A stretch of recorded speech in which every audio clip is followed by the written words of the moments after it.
కథ పేరు చీమా ఈగ భక్తి అనుబంధం. ఓం శ్రీమాత్రే నమః. ఒక చిన్న గ్రామం ఉండేది. ఆ గ్రామానికి చివరన ఓ పాత శివాలయం ఉండేది. అరణ్యంలోకి కలిసిపోయినట్లు కనిపించే ఆ గుడి ఎంతో ప్రశాంతంగా, పవిత్రంగా ఉండేది. అక్కడికి సోమవారం వచ్చేవాళ్లు కొద్దిమంది మాత్రమే. కాని ఎవరు వచ్చినా శివుడి పాదాల దగ్గర భక్తితో తలవంచి వెళ్లేవాళ్లు. ఈ గ్రామంలోనే ఒక పెద్ద చెట్టు పక్కన ఉండే మట్టిలో ఓ చీమ తాబేలు వలె నిర్మించిన గుడిసెలో నివసించేది. ఆ చీమ పేరు చిట్టి. అదే చెట్టు పైక ఈల మధ్య నివసించేది ఒక తెల్లని రెక్కలతో నీలంగా మెరిసే ఈగ, పేరు ఈషి. చిట్టికి, ఈషికి మధ్య ఒక్కటంటే ఒక్కటి ఉండేది, అది అడుగడుగున భక్తి. వీళ్లకి శివభక్తిపై అపారమైన ప్రేమ. ప్రతి సోమవారం వారు కలిసి శివాలయానికి వెళ్లి శివునికి 3 ప్రదక్షిణలు చేసి దర్శనం చేసుకునే వాటు ఉండేది. చిట్టి నెమ్మదిగా నడిచే గుణం కలది. గడ్డి తేలికగా కదిలిన శబ్దాన్ని కూడా జాగ్రత్తగా వినేది. ప్రదక్షిణకు గంటల తరబడి పట్టేది కాని ఒక్క అడుగు కూడా తక్కువయ్యేది కాదు. ఈషికి రెక్కలు ఉన్నా సరే ఆమె భక్తి తేలికత కాదు. ఈగవని ఎగిరే గుణంతో ప్రతిసారీ శివుడి చుట్టూ 3 సార్లు వలయాకారంగా తిప్పుకుని గర్భగుడికి వెళ్లేది. ఒకసారి ఒక సోమవారం రాత్రి చిట్టి తన దారిలో నెమ్మదిగా నడుస్తూ ఆహారం వెతుకుతూ బాగా అలసిపోయింది.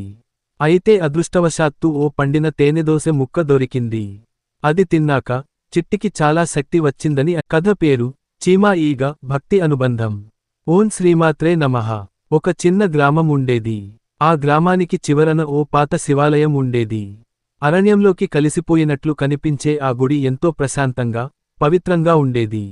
అక్కడికి సోమవారం వచ్చేవాళ్లు కొద్దిమంది మాత్రమే.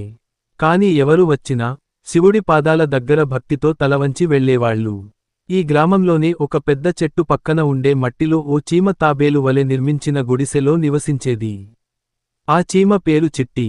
అదే చెట్టు పైక ఈల మధ్య నివసించేది ఒక తెల్లని రెక్కలతో నీలంగా మెరిసే ఈగ, పేరు ఈషి.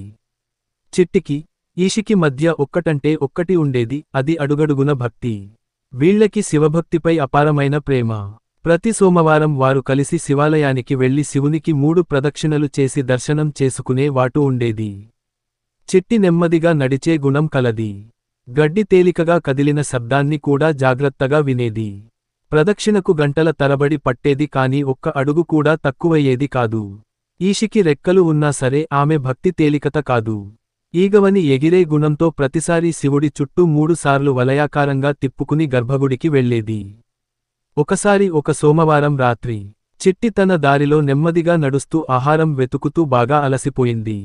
అయితే అదృష్టవశాత్తు ఓ పండిన తేనెదోసె ముక్క దొరికింది. అది తిన్నాక చిట్టికి చాలా శక్తి వచ్చిందని.